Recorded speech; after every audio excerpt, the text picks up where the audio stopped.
सरकार है हमारी इस तरीके से राजनीतिक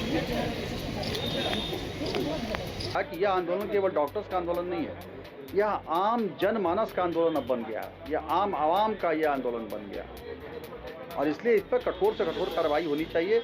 बल्कि कानून में भी ऐसे संशोधन होने चाहिए कि इस प्रकार के हत्या, इस प्रकार के जुर्म करने के पहले लोग 10 बार सोचें। आप ये समझिए कि आक्रोश की पराकाष्ठा ये है कि सिर्फ ऑप्शन गायनी नहीं, बहुत सारी ऐसी संस्थाएं जो आज हमारे साथ हैं। ये क्यों है? क्योंकि ये जो एक महिला डॉक्टर के साथ हुआ है वो किसी की बेटी है, ये किसी भी बच्ची के साथ हो सकता है। निश्चित रूप से पूरी तरह से असुरक्षित मानता हूँ। बच्ची मेरी पोती है, छोटी सेकंड में पढ़ती है, लेकिन वो क्लास से घर जब तक नहीं आती है तब तक सब कोई चिंतित रहते हैं।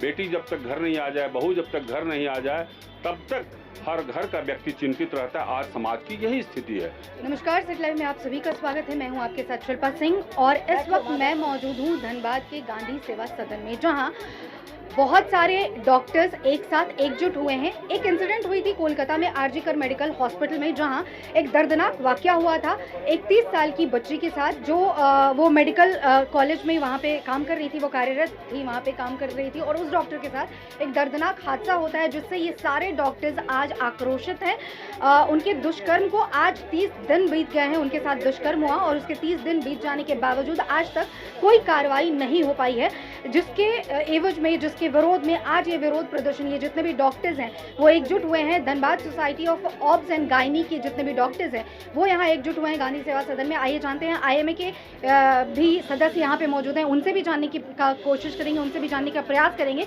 कि आखिर वो लोग क्या कुछ करें और इस प्रोटेस्ट के माध्यम से क्या संदेश देना चाहते हैं। इस वक्त हमारे साथ डॉक्टर नेहा हैं, आइए इनसे जानते हैं।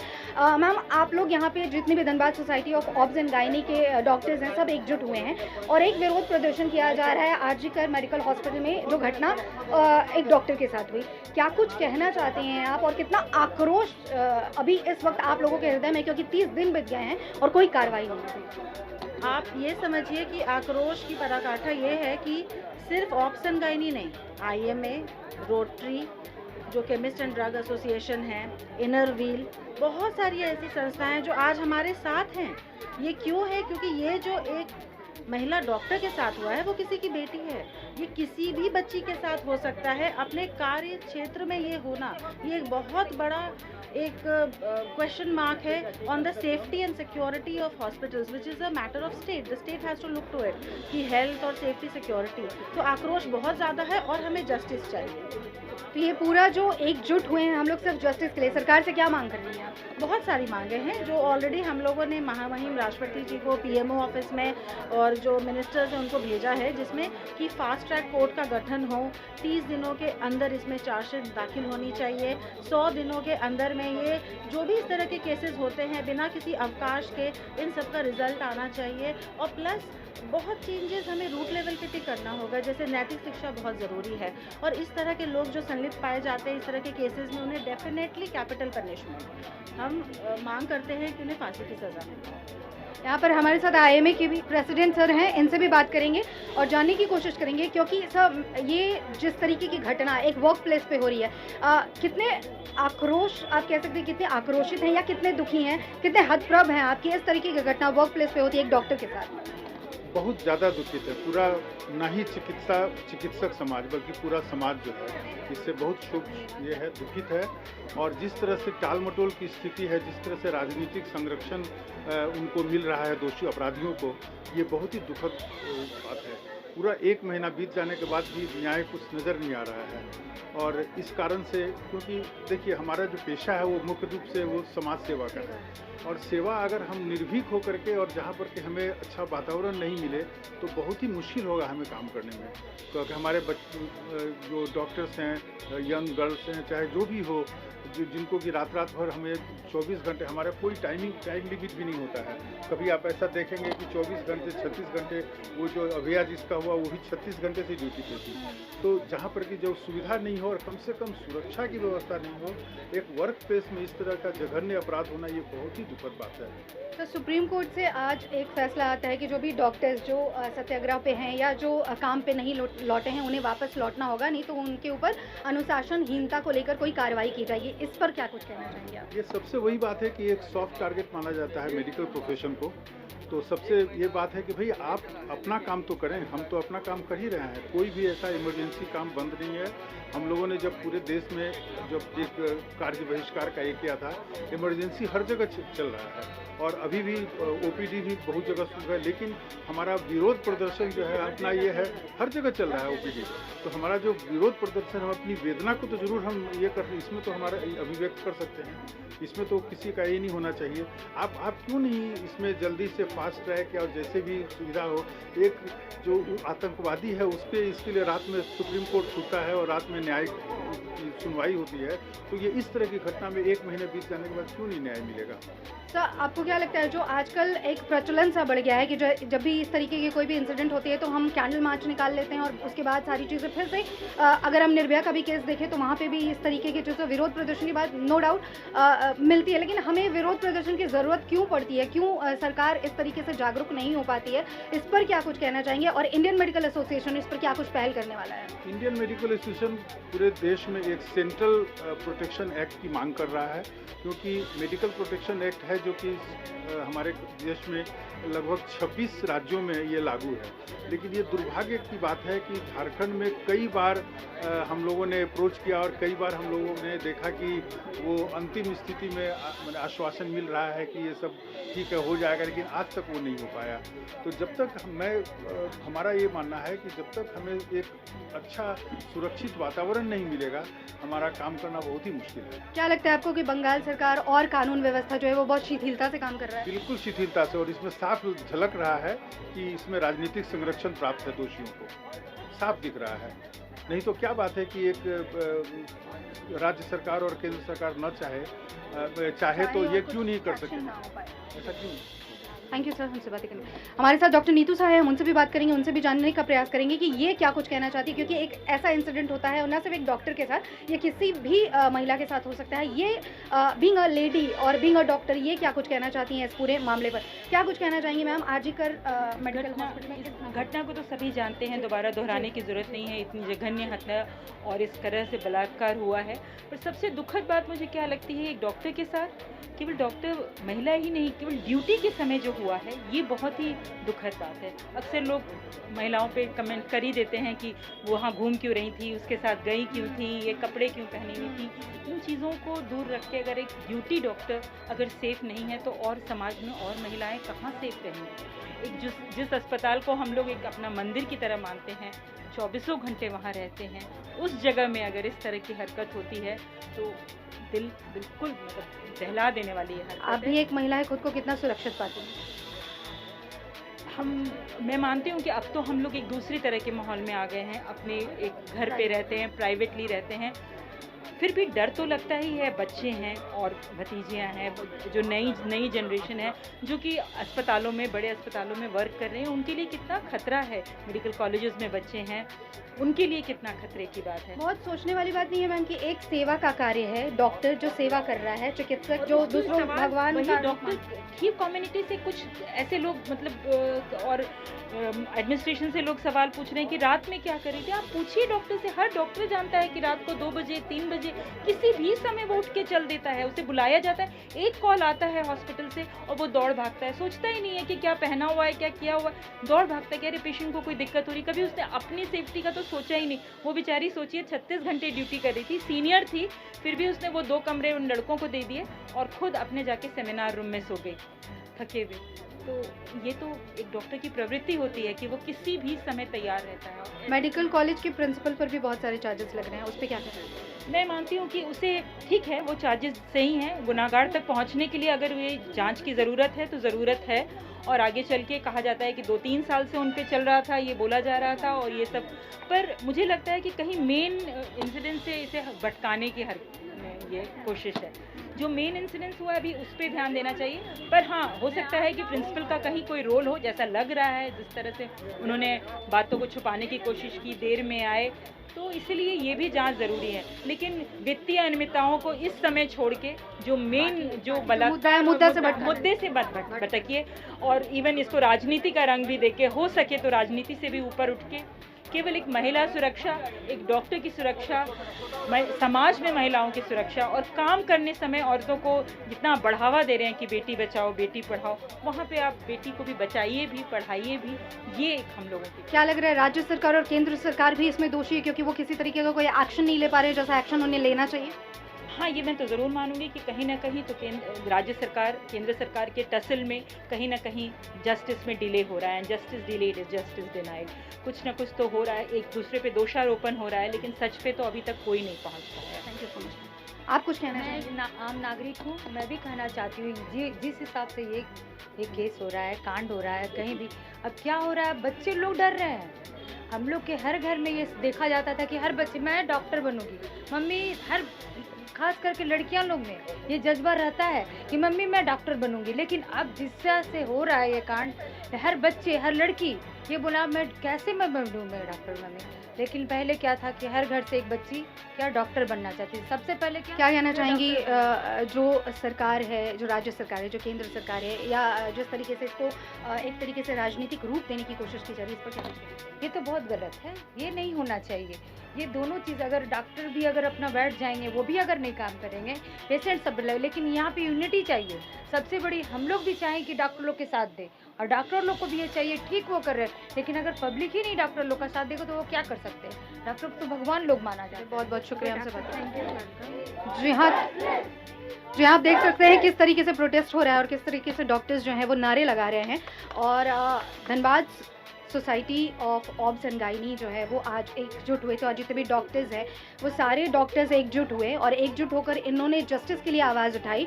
डॉक्टर आरजी कर मेडिकल हॉस्पिटल में जो कुछ घटनाएं हुई, वो सारी घटनाएं, उन घटनाओं पर जो डॉक्टर्स का आक्रोश है वो किस तरीके से फूट फूट कर बाहर निकल रहा है, वो आप यहाँ पर देख पा रहे हैं। हमारे पास डॉक्टर प्रतिभा है, इनसे भी बात करेंगे, इनसे भी जानने की कोशिश करेंगे कि इस पूरे प्रकरण पर ये क्या कुछ कहना चाहती हैं। मैम, जो घटना हुई वो एक तो दुखदायी थी, एक डॉक्टर के साथ हुई, किसी महिला के साथ भी होती है, लेकिन एक वर्क प्लेस पे इस तरीके की घटना होना कितना निंदनीय आप कह सकते हैं?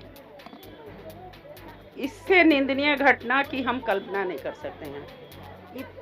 इस बुरी तरह से उस लड़की की निर्मम हत्या हुई है, हत्या ही नहीं हुई, उसका रेप किया गया, और वो भी जब वो 36 घंटे ड्यूटी पर थी। सबसे बड़ी बात यह है, जूनियर डॉक्टर ड्यूटी पे थी और उस समय उसको मार के रेप किया गया, और अभी तक कुछ भी कार्रवाई नहीं हुई है, कुछ भी नहीं। बात को उलट पुलट के उसको मिटाया जा रहा है। तो ऐसी परिस्थिति में कौन लड़की हिम्मत करेगी ड्यूटी करने का? कौन परिवार अपने बच्चों को डॉक्टरी पढ़ाएगा, है ना? और हम लोग का ऐसा पेशा है कि हम लोग को दिन रात उठना पड़ता है। बीमार हैं, रोते बच्चों को छोड़ के लड़कियां काम करती हैं, हम लोग भी किए हुए हैं। लेकिन अगर कुछ भी प्रोटेक्शन हम लोगों को नहीं मिलेगा, कोई कार्रवाई नहीं होगी, उसको हंसी मजाक में उड़ा दिया जाएगा, तो इससे बुरी बात कुछ भी नहीं है।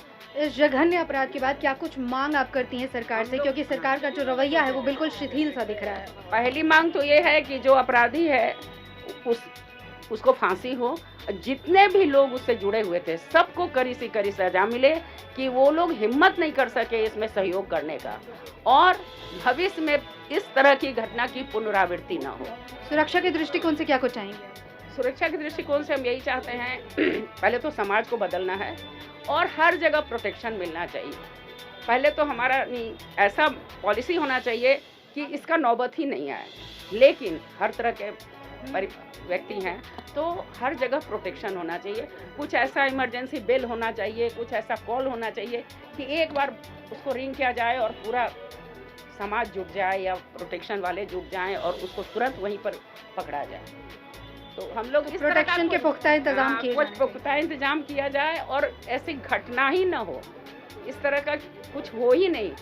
इसके लिए सरकार को ठोस कदम उठाना चाहिए।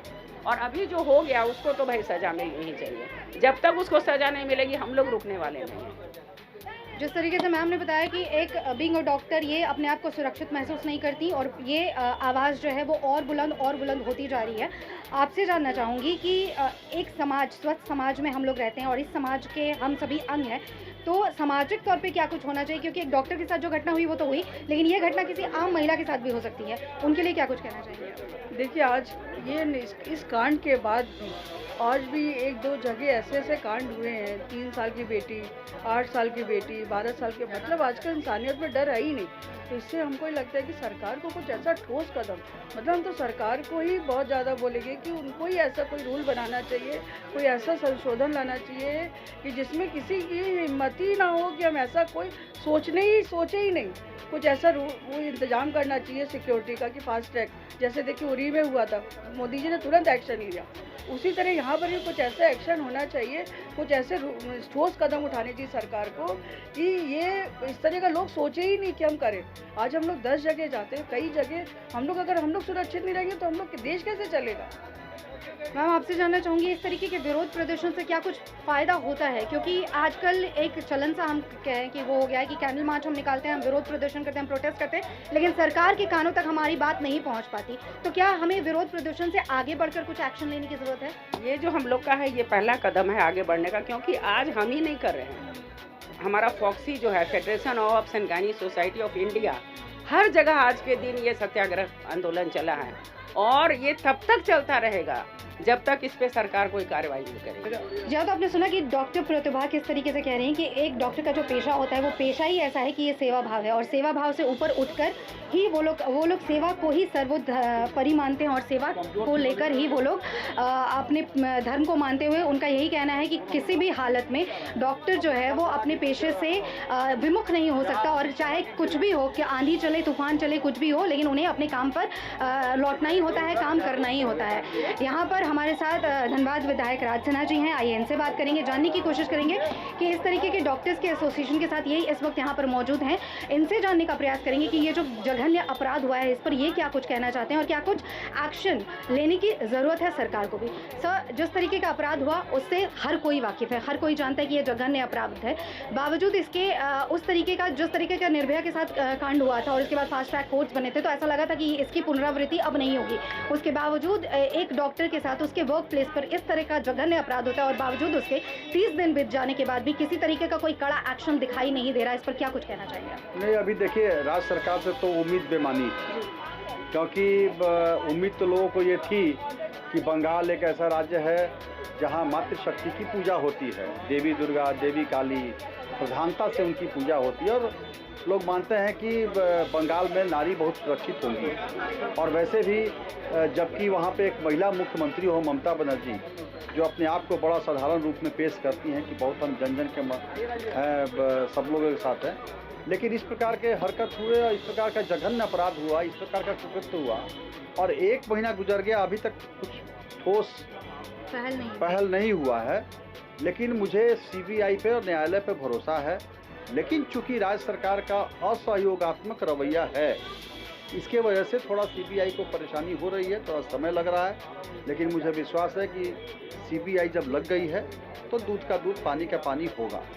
सर, कुछ लोगों का कहना है कि कहीं ना कहीं इसको राजनीतिक रंग देने का प्रयास हो रहा है, राज्य सरकार केंद्र सरकार को दोषी ठहरा रही है और केंद्र सरकार राज्य सरकार को दोषी ठहरा रही है, इस पर क्या कुछ कहना चाहिए? नहीं, देखिए, जो लोग इस प्रकार की बात करते हैं, देखिए ये तो ऐसा अपराध है कि इसमें किसी प्रकार के भी अगर मगर का तो बात ही नहीं है, और कोई चर्चा का इसमें सवाल नहीं उठता है। जो चर्चा में शामिल है वो, उनको मैं क्या कहूँ, मैं कुछ कह नहीं सकता, लेकिन ये इस प्रकार के अपराध के लिए अगर कोई किसी का पक्ष किसी का विपक्ष लेता है तो वह भी एक प्रकार का अपराधी मैं मानूंगा।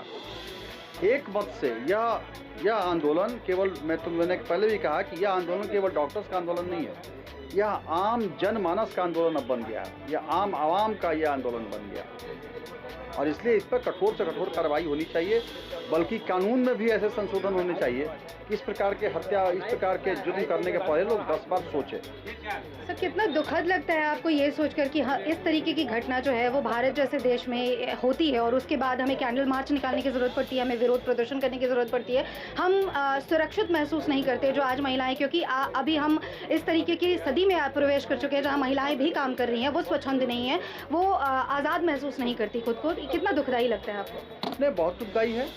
क्या कुछ होना चाहिए इस पर? देखिए, मतलब कि सब लोगों को जागरूक होना होगा, और जैसे अब हम कहीं जा रहे हैं, किसी महिला के साथ कोई इसी प्रकार का है, तो आम लोगों को भी वहाँ इन्वॉल्व होना होगा, आम लोगों को क्या इन्वॉल्वमेंट होना होगा, जिससे हम लगे लोगों को या जितनी भी महिलाएं हैं उनको लगे कि हम सुरक्षित चल रहे हैं।